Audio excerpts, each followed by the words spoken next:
Ngayon ay nasa live po tayo sa Bernard T. Gabaon TV. Mga kabayan, at kung bago po lamang kayo na mapadaan sa aking YouTube channel, kabayan, don't forget to tune in with this channel. Sa gabing ito, mga kabayan, pag-uusapan po natin tatlong bagay na napaka-importante na gagawin natin ngayong lockdown. Kinakailangan po natin gawin ito, mga kabayan. Hindi po lingid sa atin ang nangyayari sa buong mundo. Kaya mga kabayan, napaka-importante pa rin po ang pananalangin sa Diyos. Siyempre, yan po ang ating dapat ginagawa. Kaya nagla-live po tayo dahil mayroon po tayong vision and mission na sana mapatibay po natin ang kalooban ng ating mga kapwa-tao, lalong-lalo na sa mga kapwa Pilipino, kahit saan ka man panig ng mundo. Kaya bago tayo mag-umpisa, mega shout out sa lahat ng aking mga subscribers dito sa Bernard T. Gabaon TV. Marahil hindi ko po mapangalanan lahat, mga kabayan, pero in general, shout out po sa inyong lahat, sa aking mga subscribers. Mega shout out po maski sa mga ating mga nag-view ng ating mga vlog. Mega shout out po sa inyong lahat. At mega shout out po dyan sa Pilipinas. Shout out po sa inyong lahat. Lalong-lalo na po sa ating gobyerno. Ang ating mahal na Pangulo, mega shout out po sa inyo. Mga senators po natin, mga cabinet. Shout out po sa inyong lahat. Hindi ko po hangarin na isali. Wala pong pagpupolitika ang aking vlog, pero bilang respeto po, kasi kailangan natin mag-vlog sa ngayon dahil alam po natin ang sitwasyon ng ating bansang Pilipinas. Sa ating mga kabayan, kapatid na nanonood, dyan lamang po kayo, mag-comment lang po kayo at kayo po ay aking babalikan pagkatapos po ng ating live. Kung hindi man ngayon ay makikita natin bukas dahil mayroon po naman tayong trabaho. Kaya mega shout out po. Ganon din po sa ating mga mambabatas at sa ating mga pinuno sa ating bansang Pilipinas. Mega shout out po sa inyong lahat. Ay may mga issue lamang po tayo na dapat po nating tignan at dapat nating ipahayag din ang ating saloobin at ang ating opinyon. Kaya shout out po sa inyong lahat. At sa ating probinsyang Ilocos Sur, shout out po sa inyong lahat sa Ilocos Sur, sa ating pong mahal na Governor, Vice Governor, at si Governor po Ryan Singson. Pasensya na po kayo, minsan hindi ko na po matandaan dahil matagal-tagal na rin po tayong OFW. Kaya shout out po, Go. At sa lahat po ng mga board members, shout out po sa inyong lahat. At ganoon din po sa aking city, sa Candon City, shout out po sa ating mayor, vice mayor, councilors. Shout out po, mega shout out po sa Candon City. Shout out po sa ating Mayor Erickson Singson at sa inyo pong descendants and ascendants. Mayor, shout out po sa inyong lahat. At syempre, sa lahat po ng mga councilor, hindi ko man po mapangalanan lahat, pero shout out po sa inyong lahat na mga city councilors ng Candon. Shout out po kay Sir Godofredo Abrero. At shout out po kay di ko pangalan ng di ko alam ang pangalan, pero Ma'am Valdez. Shout out po sa inyo po. At shout out po sa mga councilor di ko mapangalaman, Singson family, shout out po sa inyong lahat. At ganoon din po sa lahat ng barangay captain at lahat po ng ating mga councilors sa buong Candon at lahat po ng mga naninilbihan sa barangay. Specifically, shout out po sa aming barangay captain sa Waigdayak, Candon City. At shout out din po sa mga councilor. Nahin ko na po ang aking kapatid Eduardo Gabaon Sr. Shout out po at kay Councilor Ma'am Jonah Valdez Garceliano. Shout out po at saka kay Ma'am Rosie Del Rosario, kay Ma'am at saka barangay captain po namin si Ante. si Ma'am Gaboy Valdez. Shout out po sa ating barangay captain. At shout out din po sa ating councilor, Ate Sinaida Antolin. Shout out po. Mega shout out po sa inyong lahat. At kay Ate Jean Bautista, kay Kuya Angel Isidoro Gaboy, shout out po. At saka kay Sir, shout out po Sir Pepito Sanchez. Shoutout po. At kung meron po hindi mapangalanan, mega shoutout po sa aming treasurer, Kuya Lopez, si Kuya Ray Lopez, shoutout po. At saka kay Ate Sinaida, mega shoutout po sa inyong lahat. At ito na ang mga issue na dapat nating tutukan at dapat nating tignan, mga kabayan, sa panahon ngayon, lalong-lalo na ang bansang Pilipinas ay nasasadlak pa rin. Marami pa rin tayong mga problema na kinakaharap dahil po sa epekto ng COVID-19 at dahil pa rin sa mga disaster kagaya ng pag-aalburuto ng Bulkan Mayon. At ang inaantay na naman natin, mga kabayan, hindi natin matatakasan ang pagdating ng mga bagyo. Kaya sa ating lahat, sa mga disaster na yan, mga kabayan, kinakailangan nating paghandaan, mga kabayan. Kaya sa gabing ito, tatlong bagay ang ating titignan, mga kabayan. Kaya uumpisahan na natin, kabayan, ang ating paksa sa gabing ito. Tatlong bagay ang pwede mong gawin upang matulungan ang iyong sarili sa panahon ng pandemya, lalong-lalo na ngayong lockdown. Ano ito? Ano-ano ito, mga kabayan? Siyempre, unang-unang titignan natin, mga kabayan, limited po ang ating income. Alam naman natin po na nagsara po ang mga ibang kumpanya, kaya limited po ang trabaho. Kahit sa MACQ, kahit sa ECQ, GCQ, ay limited po talaga ang ating operasyon sa ekonomiya. Kaya ganun din po, kahit na mayroon pong ayuda, mga kabayan, ay limited pa rin pong mga ayuda. Mas nakakarami pong nakatatanggap at may mga mangilan-ilan din po na hindi nakatatanggap ng mga ayuda. Unahin lamang natin na bibigyang pansin yung mga may ayuda at saka yung mga pagpasok ng income, dahil spending habits po ang unang-unang titignan natin dito po, mga kabayan, sa panahon po ngayon ng pandemya. Ang spending habits po ay napaka-importante. At ano naman itong spending habits? Simple po, and practical essence or meaning po pag sinabi natin spending habit ay kung papaano yung ugali natin gumasto. Ano ang tingin natin sa pera at kung papaano natin ito ginagastos. Ang paggastos ba natin ay nakaplano? Ang paggastos ba natin ay ating binibigyan pansin at pinag-aaralan? Yan ang ating titignan sa gabing ito at isa yan sa issue na ating talakayin, mga kabayan. Kung makatanggap po tayo ng pera, given na po na hindi po kasya yan dahil limited nga ang ating source of income sa ngayon. Although na may mga income pa rin na pumapasok, lalong-lalo na, mga kabayan, sa mga nag-o-online sale. Nag-online sale at saka nag-online business. Sa ayaw at sa gusto natin ay kumikita nga dyan, mga kabayan, ang ating mga kapwa Pilipino. Pero ibig sabihin, kaya sinabi natin na spending habits ay napaka-importante dahil hindi natin alam, hindi natin masasabi kung ilang minuto o kung ilang araw, kung ilang buwan ang pandemyang nalalabi, mga kabayan. Kaya ang ating spending habits ay ating titignan. Ito na ang unang tips kung paano tayo mag-spend ng ating pera, mga kabayan. Ito, kabayan, kung bago ka mag-grocery, kabayan, ay mas nakakabuti na kumain ka na sa iyong bahay.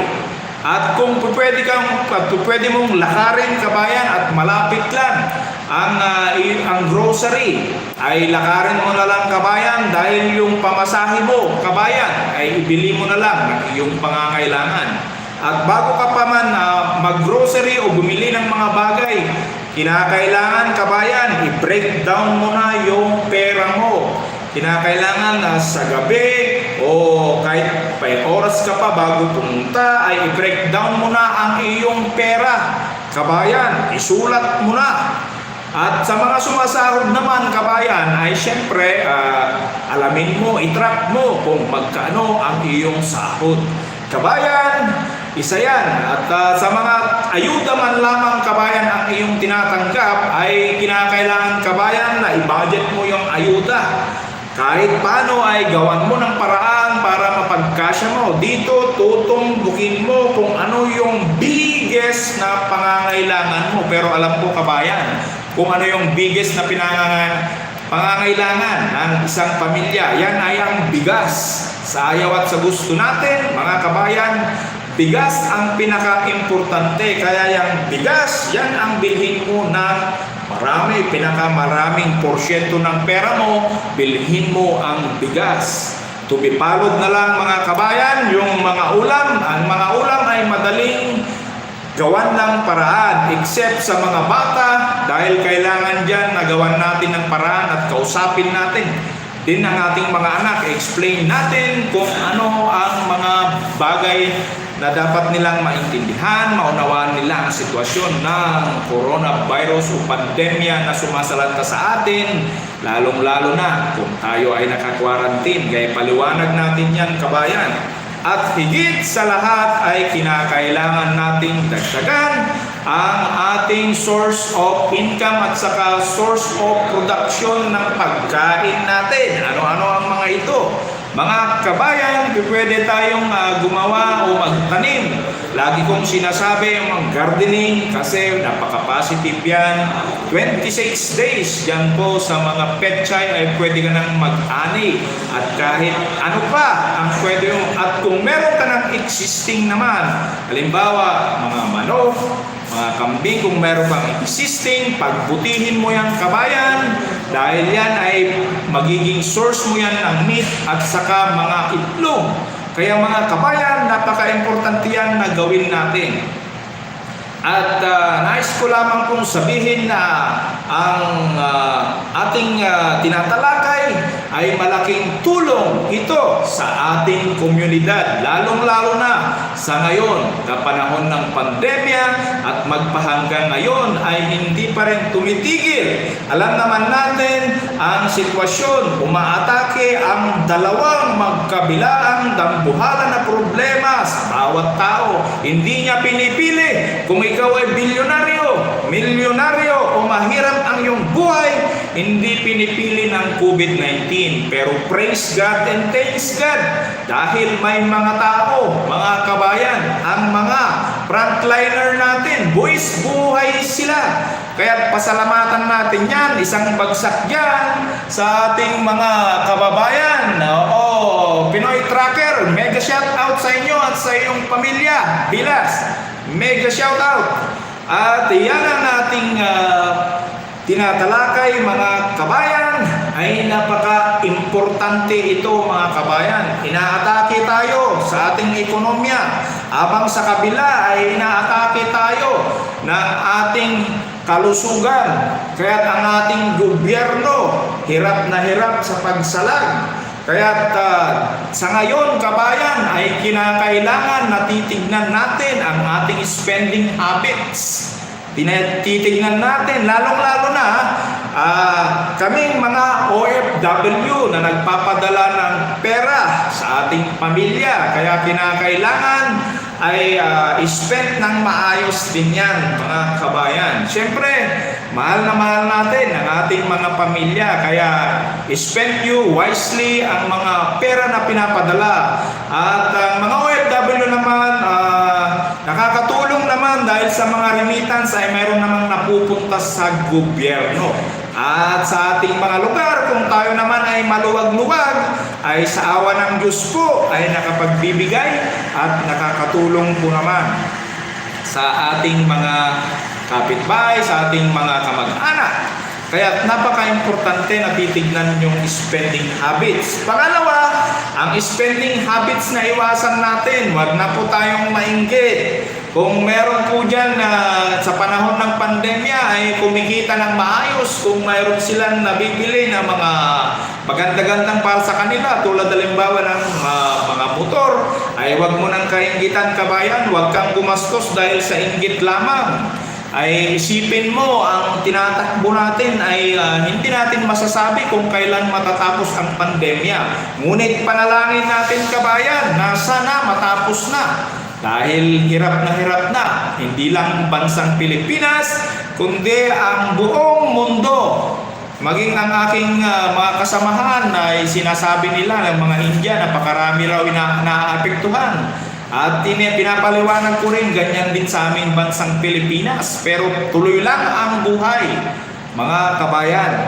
Kaya yung spending habits natin, kung ikaw ay nahihinggit lang, wag na, kabayan. Sa ngayon, ay itago mo na lamang. Kung mayroon kang extra pera, itago mo na lamang, gagamitin mo sa mga susunod na araw, buwan. Yan, pera na yan. Matuto po tayo ngayon na tingnan natin yung spending habits natin, mga kabayan. Kaya napaka-importante po yan na tutukan natin. Tignan natin ng maigi, mga kabayan. Huwag po tayong papayag na gagastos po lamang tayo dahil nainggit po tayo. Iwasan din natin, mga kabayan, ang gumastos sa ngayon dahil sa bisyo sa Pilipinas.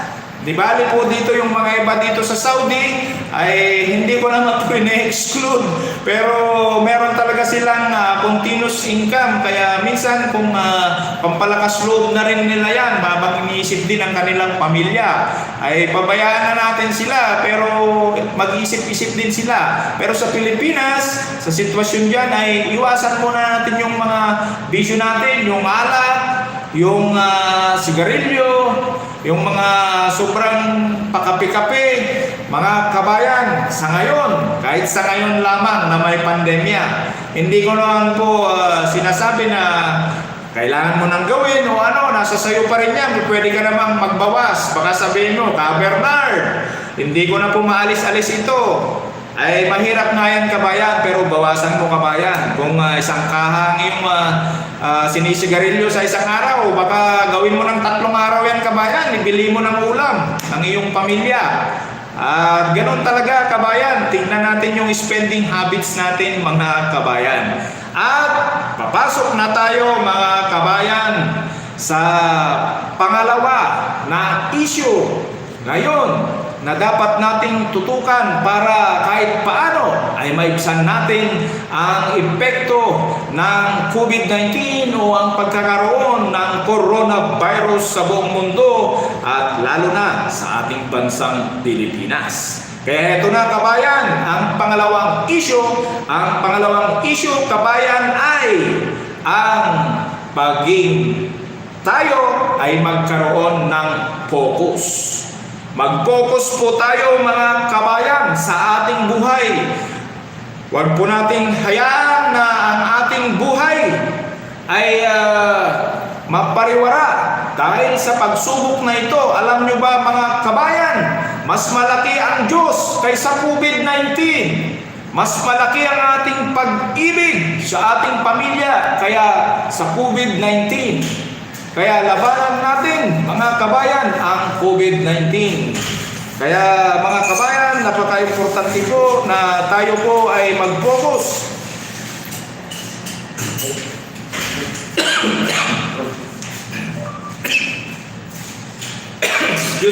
Excuse me po. Napaka-importante po, mga kabayan, na tayo ay mag-focus. Excuse me. Kaya mga kabayan, napaka-importante po na tayo po ay mag-focus sa ngayon sa ating buhay.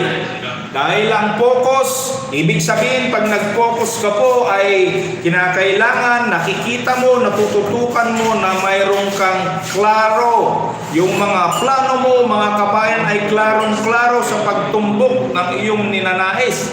Tulad halimbawa, sa ngayon, mga kabayan, ay klarong-klaro ang iyong vision. Kung nag-focus ka, kung may income ka sa ngayon, ay klarong-klaro ang iyong vision na magtabi ng pera para sa emergency fund mo. Dahil ang emergency fund ay magagamit mo, kabayan, sa mga susunod na araw yan, kabayan. Kaya napaka-importante yan na gawin natin ang focus. Ngayon, kung ikaw ay walang trabaho, walang pera, mga kabayan, pero mayroon tayong ayuda, mag-focus po tayo sa pagbabudget. Napaka-importante po na mag-focus tayo po sa ating pagbabudget, sa mga pera na ating natatanggap. At dagdagan natin yan, mga kabayan, ng income. Mayroon nga pala akong isasuggest, kabayan, na pwede mong gawin ngayong may pandemya para madagdagan. Alam naman siguro natin na maraming nagbebenta niyan ng mga banana queue, kamote queue, at kung ano pa, kabayan, kung nasa probinsya ka, kung meron ka namang kawayan, siguro, kabayan, ay madali lang gawin yung stick na pantuhog ng mga nabanggit na mga merienda. Kaya, kabayan, napaka-importante yan. Isang bagay na tips yan dahil kailangan nating tulungan ang ating mga sarili. At sa mga kakahuyan, pwede rin yan na magbenta kayo ng panggatong. Isang dagdag income yan, mga kabayan. Kasi alam na natin, yung mga iba ay nag-online, yung mga padala, alam na natin yan na nag-i-exist. Kung tayo na hindi naman involved sa mga ganong negosyo, ano naman ang ating magagawa? Kaya mag-isip tayo, ano naman ang ating magagawa para maibenta? Kasi kahit yung mga nag-online ay kailangan din pa rin nila ng panggatong sa kanilang mga kinakain. Kaya isipin din natin yun at ang kanilang mga pangmerienda. Mga kabayan, napaka-importante po ang focus. Kaya mag-focus po tayo sa nangyayari sa ngayon. Upang sa ganon, magkaroon tayo ng clear vision, ma-figure out natin ng maayos yung mga moves, step by step natin. Para malampasan natin ang COVID-19 pandemic. At para mapagkasya natin yung mga pera na tinatanggap natin. At kung hindi man kasya, at least yung epekto para sa atin ay alam natin at nagiging may elasticity. Habang sa susunod na pagkakaroon mo ng pera ay konti na lang, ay malapit na, makakuha ka na naman pag nagbabudget ka. Huwag mong ubusin lahat, kabayan, kapag nakahawak ka ng pera. Huwag mong igastos agad. Kaya ugaliin natin na i-budget. Yan, napaka-importante yan, kabayan. At ang isa pa, kabayan, pangatlo, kabayan, na kailangan natin sa panahon ng pandemya.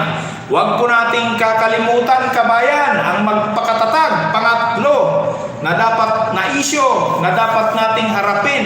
Pangatlo, kabayan, alam po natin sa ating buhay na magpakatatag po tayo. Hindi tayo pababayaan ng Diyos, mga kabayan. Sa mga simpleng bagay lamang, kabayan, pasensyahan na lang. Huwag mo nang piliin na makipag-argue o ipakita na matalino ka, magaling ka sa pangangatwiran. Kabayan, iwasan natin yan.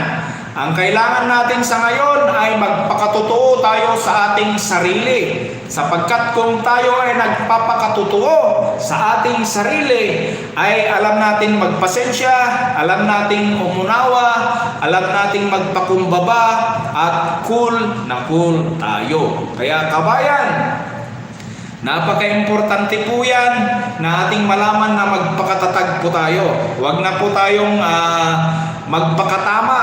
Magpakatotoo na lamang po tayo, sapagkat kung magpakatama tayo, magiging judgmental lang po tayo sa ating mga kapwa-tao, lalong-lalo na.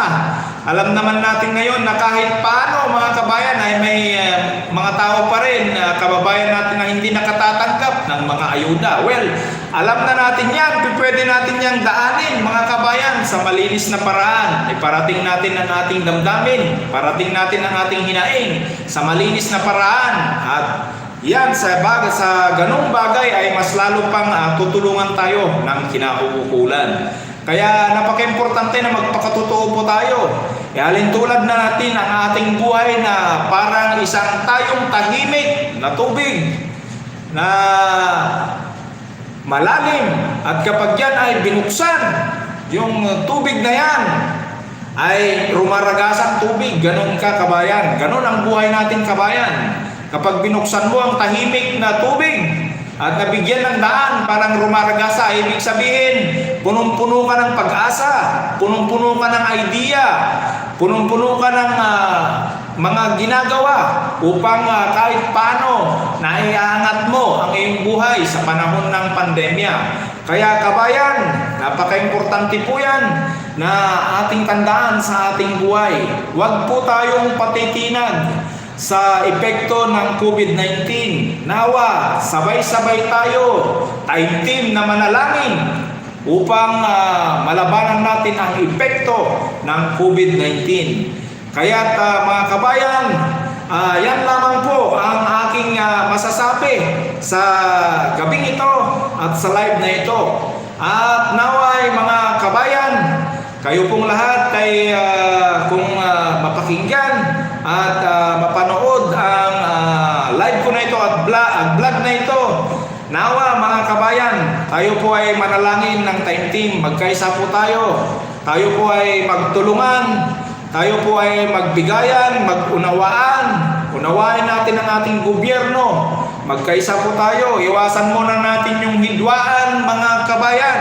Alam naman natin ngayon, kailangan natin ang pusong Pilipino. Kailangan natin ang ginawa nung unang panahon pa ng mga Pilipino na may bayanihan, nagkaisa, walang iwanan. Magtulungan tayo sa panahon ng pandemya. Kaya't hanggang dito na lamang mga kabayan, at nawa malampasan natin ang COVID-19 na ito at i-bless po tayo ng Diyos sa ating buhay. Kaya uulitin ko, mega shout out po sa inyong lahat, sa lahat po ng aking mga kamag-anak. Mega shout out yung mga kamag-anak ko na nandyan sa abroad. May kamag-anak ko sa Spain, Gabaon family. Sa Canada, mega shout out yung Galdones family. At sa Amerika, Lopez family. Mega shout out at aking mga pamangkin dyan sa Amerika. Mega shout out anak po ni Kuya Manny at sa kanina Ate Loretta. Mega shout out po sa inyong lahat. At sa mga pamangkin ko na Lorean at saka Mary Grace, di ko po alam pang nasa Europe, UK o ano. Mega shout out sa inyo. At ang masasabi ko lamang po ay God bless po sa ating lahat. At hanggang dito lamang, Bernard T. Gabaon, subscribe with this channel and please always hit the notification bell and likes my channel at ang vlog na ito para mas may rekomenda po ni YouTube. Kaya heto na lamang po, ako po si Mr. Bernard Tubera Gabaon ang nagsasabi sa inyong negosyo. Practical tips ang kailangan mo upang tayo ay umasenso. Atid po ito ni Kabayang Bernard ang nagsasabi sa inyo. Magandang gabi, bayan!